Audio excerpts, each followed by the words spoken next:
India 9 News, Mirror of Truth. ભુજની મોટી ઈદગાહ ખાતે મુસ્લિમ બિરાદરોએ ઈદ ઉલ ફિત્રની નમાઝ અદા કરી। ભુજના હૃદયસમા હમીસર તળાવ કાંઠે આવેલ મોટી ઈદગાહ પર મુસ્લિમ બિરાદરોએ ઈદ ઉલ ફિત્રની નમાઝ અદા કરી હતી। આ ઈદ નમાઝમાં મોટી સંખ્યામાં મુસ્લિમ બિરાદરો એકત્રિત થયા હતા અને 29 દિવસના રોજા રાખી ખુદાની બંદગી કરી અને આજ રોજ ઈદ નમાઝ અદા કરી હતી। ઈદ નમાઝ બાદ દુઆ માંગવામાં આવી હતી, જેમાં ભારત દેશમાં ભાઈચારો અને કોમી એકતા બની રહે તેવી ખુદા પાસે દુઆ માંગવામાં આવી હતી અને મુસ્લિમ સમાજના અગ્રણીએ કચ્છના તમામ હિન્દુ મુસ્લિમ ભાઈઓને ઈદની મુબારકબાદ પાઠવી હતી અને ઈદ નમાઝ સૈયદ ખેરશા બાવાએ અદા કરાવી હતી। Bureau report Imran Awadiya, Bhuj, Kutch.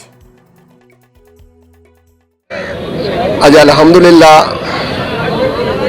तमाम मुसलमानों रमजान महीनानी रोजा राखी तराबियानी नमाज अदा करी અને આપણા દેશ માટે જે દુઆ કરી છે। આજે એક મહિનો પૂર્ણ થયો। આજે ઈદગાહ નમાજ પઢી ને માનવ જાત માટે દુઆ પણ કરી છે।